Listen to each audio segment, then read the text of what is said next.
আসসালামু আলাইকুম রহমতুল্লাহ। বাংলাদেশকে বিপদ চারিদিক থেকে ছেয়ে ধরছে, মানে চারিদিক থেকে বিপদ এমনভাবে আষ্টে পৃষ্ঠে বেঁধে ধরছে যে এই বিপদ থেকে উদ্ধার হতে না পারলে সংকটের ভেতরে পড়তে হয়। সর্বশেষ যে বিপদ সেটা হলো বাংলাদেশের ট্রান্সশিপমেন্ট বাতিল করেছে ভারত। অর্থাৎ বাংলাদেশ ভারতের স্থল, আকাশ বন্দর, নৌবন্দর, স্থলবন্দর এবং আকাশ বন্দর যে ব্যবহার করে নেপাল, ভুটান, মায়ানমারের পণ্যদ্রব্য রপ্তানি করতো বা আমদানি করতো, সেইটা আর করতে পারবে না। এটা ভারত বাতিল করেছে।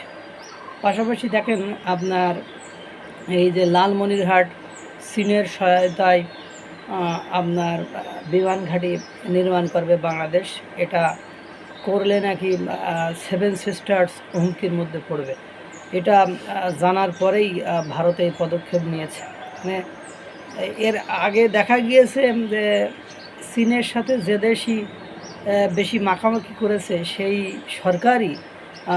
সরকারেরই বাংলাদেশের উইকেট পড়ে গিয়েছে, অর্থাৎ সেই সরকারই বাংলাদেশের পতন হয়েছে। পাশাপাশি আপনি দেখেন আমেরিকার লরা লুমা, তিনি বাংলাদেশ সম্পর্কে সব নেগেটিভ সাইডগুলো তুলে ধরেছেন। এখানে সন্ত্রাসবাদ, ইসলামপন্থী, জঙ্গি, মানে এই ধরনের যত কথা আছে সবগুলো তিনি তুলে ধরেছেন। এবং আমেরিকা যে মেয়েদেরকে পুরস্কার দিতে চেয়েছিল জুলাই গণ অভ্যুত্থানে, সেটাকেও তিনি নিন্দা করেছেন যে এটা তো এক ধরনের সন্ত্রাসী কর্মকাণ্ড। তাদেরকে কোন যোগ্যতায়, কোন ক্যাটাগরিতে এই পুরস্কারের জন্য সিলেকশন বা মনোনয়ন করা হচ্ছে। পাশাপাশি আপনারা জানেন যে বাংলাদেশের উপর 37% ট্যারিফ, শুল্ক মানে চাপিয়ে দেওয়া হয়েছিল।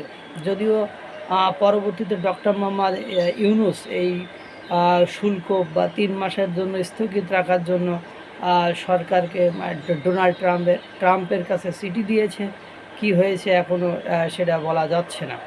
এরপরে আপনি দেখেন যে রোহিঙ্গাদের ইউএসএআইডি সাহায্য সহযোগিতা বন্ধ করার পরে তারা খাদ্য সহায়তা তাদের কাছে এখন খুব বিপজ্জনক হয়ে গেছে। অর্থাৎ তারা দিনে 18 টাকা মাথাপিছু খাদ্য পাবে বা 18 টাকার খাদ্য পাবে, কিন্তু 18 টাকার খাদ্য তো কোনোভাবে চলতে পারে না। এদিকে আরশা বাহিনী প্রধান আতাউল্লাহকে গ্রেপ্তার করায় রোহিঙ্গা ক্যাম্প থেকে আবার হুমকি দিচ্ছে বাংলাদেশ সরকারকে, যাতে আতাউল্লাহকে ছেড়ে দেওয়া হয় বা তাকে মুক্ত করে দেওয়া হয়। নাহলে তারা ওদিকে আরাকান আর্মিরা আবার বাংলাদেশ নিয়ে, চট্টগ্রাম অঞ্চল নিয়ে বা যে রোহিঙ্গারা তাদের আক্রমণ করতে পারে তাদের প্রশিক্ষণ দেওয়া হচ্ছে, এই অভিযোগে তারাও আবার হুমকি দিচ্ছে। এদিকে ভারত বিভিন্ন সময় যুদ্ধ অস্ত্র দিয়ে সেভেন সিস্টার্স অঞ্চলটাকে ঘিরে ফেলছে। অর্থাৎ এই হলো অবস্থা। এখন ভারত যে ট্রান্সশিপমেন্ট বাতিল করলো, এই বাতিল করার মধ্য দিয়ে তো বাংলাদেশের সাথে ভারতের ঝামেলা লেগে যাবে মনে হচ্ছে।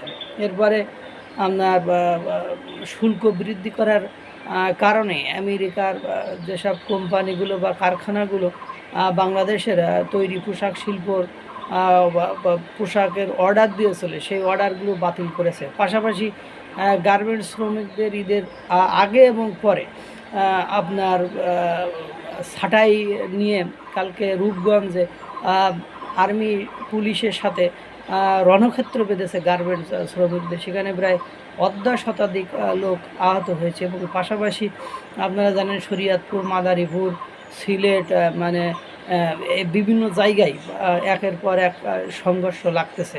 পাশাপাশি আপনারা জানেন যে ইসরায়েল বিরোধী প্রতিবাদ মিছিলে বাংলাদেশে কি ঘটনাটা না ঘটলো, সেখানে কেএফসি, আরএফসি, বাটা এই প্রতিষ্ঠানগুলোতে ভাঙচুর এবং লুটপাট করেছে এই আন্দোলনকারীরা।